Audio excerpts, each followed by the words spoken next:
Welcome to the cabin. Bit of backstory. Steve and I bought this land in the late summer of 2013. 20 acres, raw land. Had it excavated in the fall of 2013. This driveway built down and a couple of little access roads to the lake. And this section here to put the cabin on. We, as well in the fall, built the shed and the outhouse. The cabin was from a company in northern British Columbia in Prince George called BC Log Homes. They came and put this cabin up for us in May of 2014. It took about 9 days to put up. Steve and I did the foundation before they got here. It came with the roof. It was supposed to come with the windows and doors, but the windows and doors hadn't arrived yet. So they did as much as they could. They put the roof on, they put the chimney pipe up out through the roof, and the basic cabin structure itself.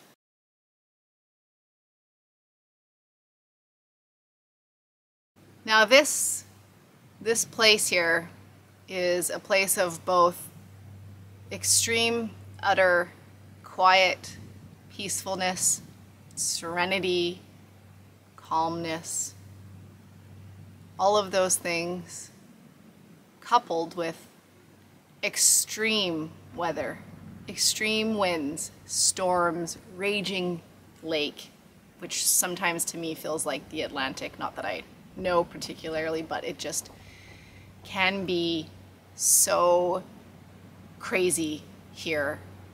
And it has given the meaning of friendship out here a new definition. So this cabin is a Dovetail log cabin. Squared off log cabin, I guess you could say. And as you can see, I'm in the process of restaining it. And also I need to do all of the chinking. So I'm working on that. Working on getting that done as well.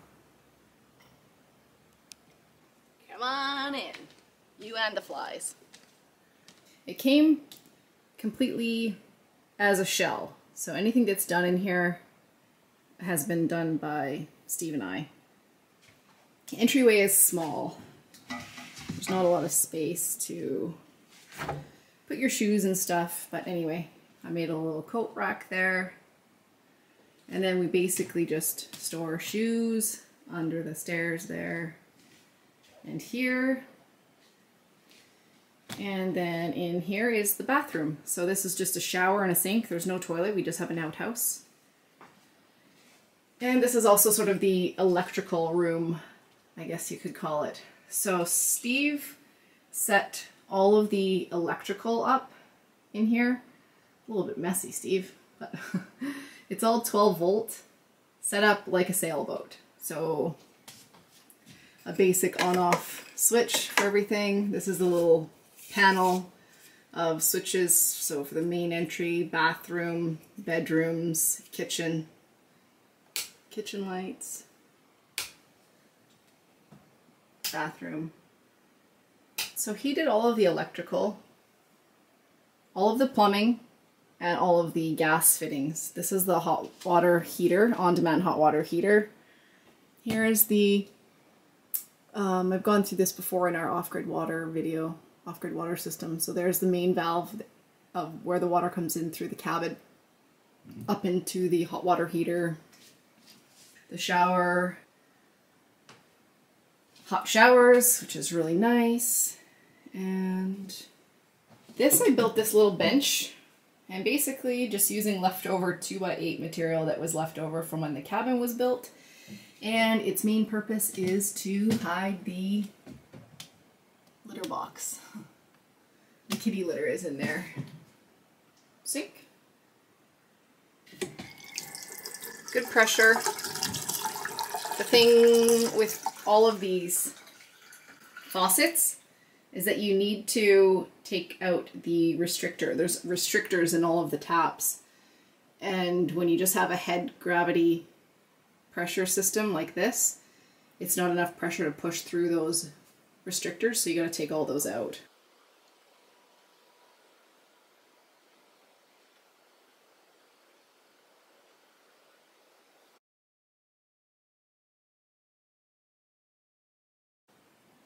So we have a television, just for movies. A little like hard drive there.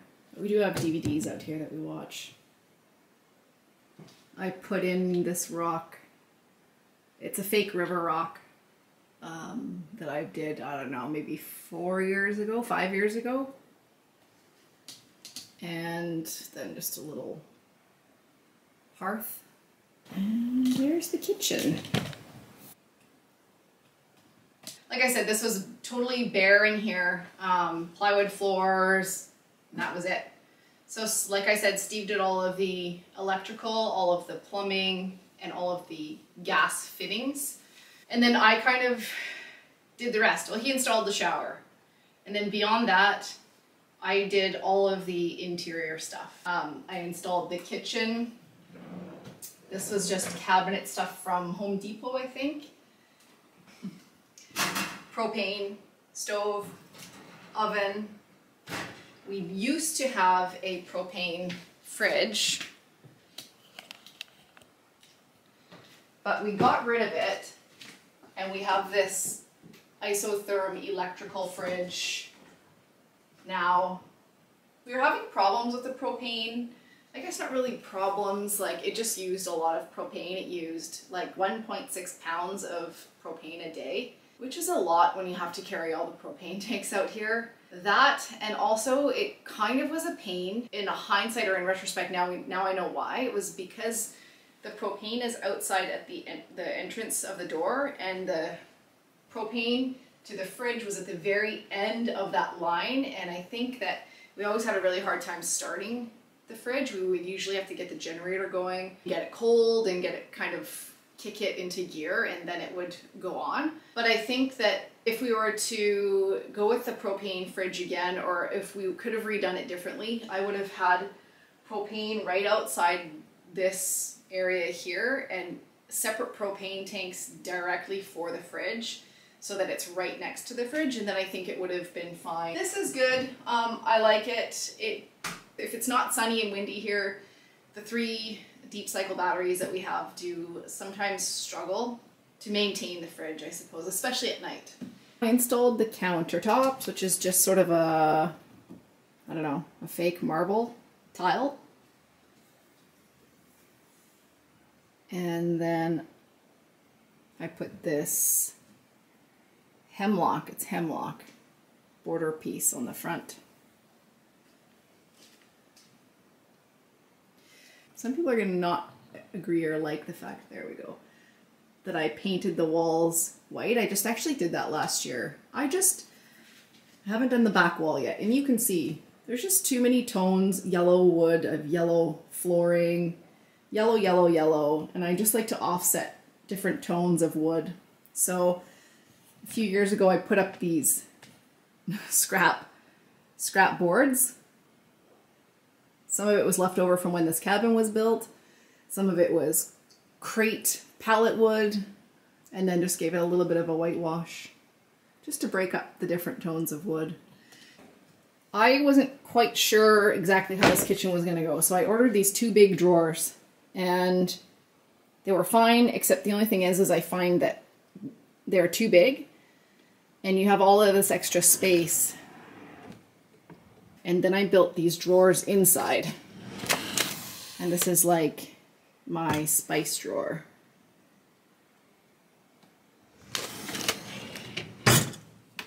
For that one.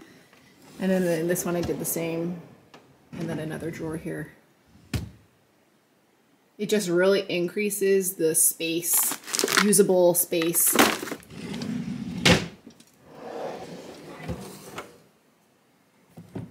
So I did a video on this fridge thing. So I built this fridge and just built this casing. I'm always trying to find ways of maximizing space in small spaces, I guess. And here was the little mini bar.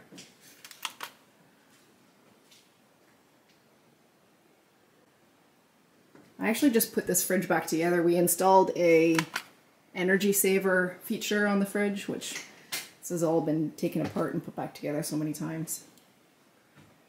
This stuff I built I always just find things get piled and it's always like looks really messy. This still looks messy because I built these things with like very minimal tools. Like I had hardly anything.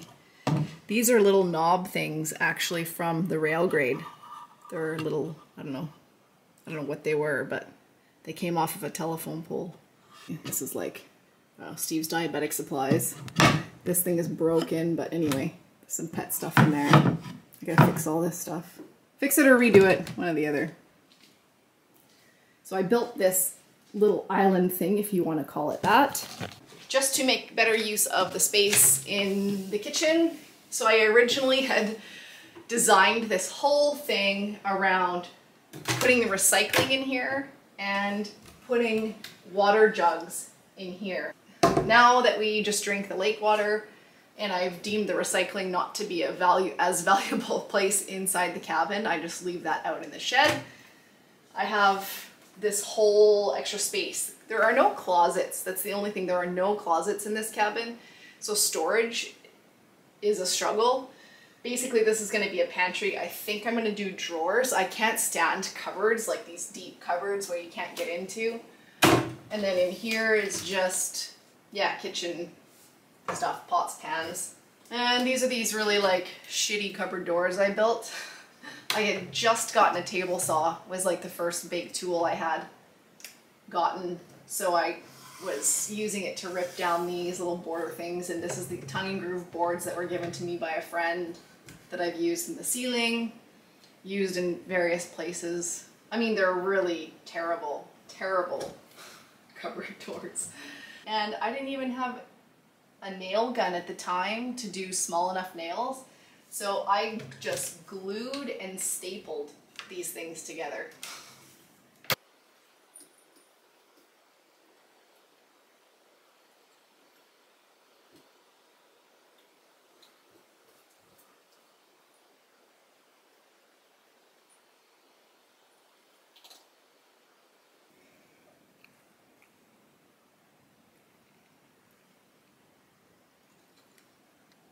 Little kitchen table. This is a little light that I made. I found this in a junkyard, a friend's junkyard. I thought it would look really cool as a light. So Steve did some rope work for me, and then I just have a little battery powered light in there.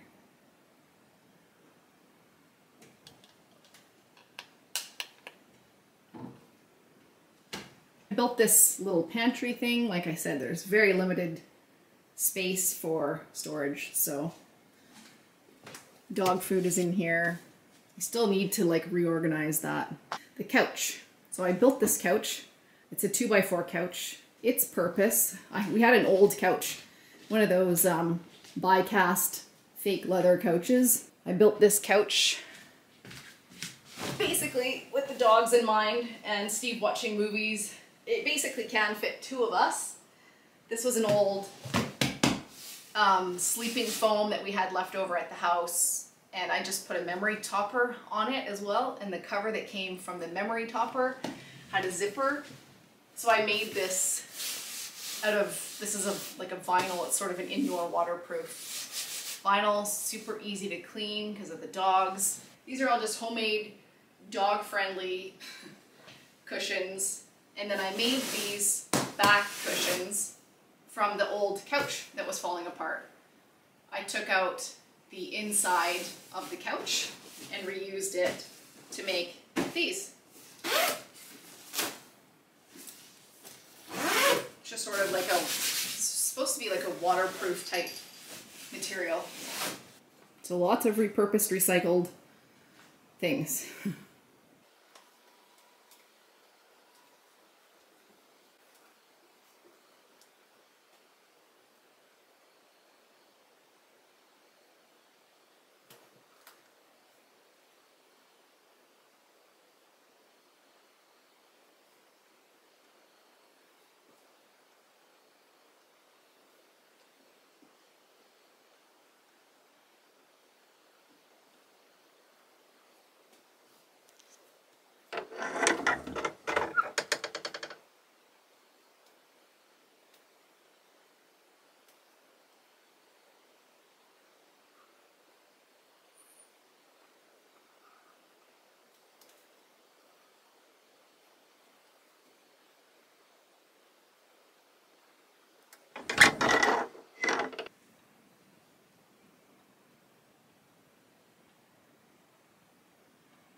Dead moth.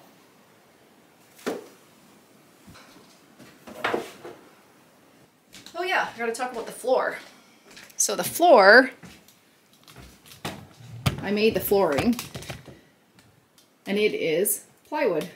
It's plywood, good one side. It's only 1/4 inch, and if I was to do it again, I might have gone 1/2 inch or 3/8, I guess.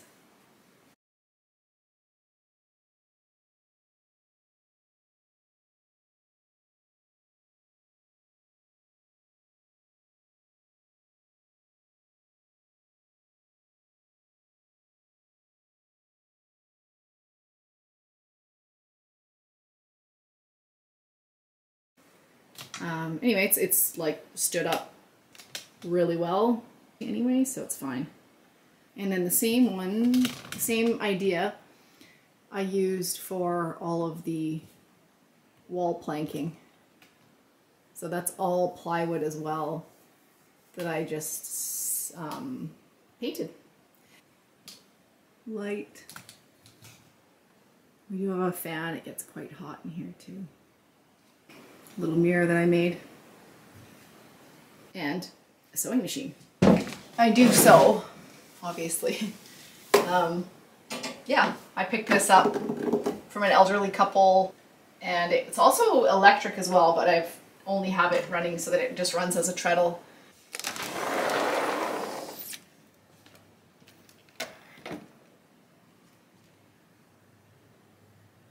That about, I think that about sums it up. I hope that I covered everything.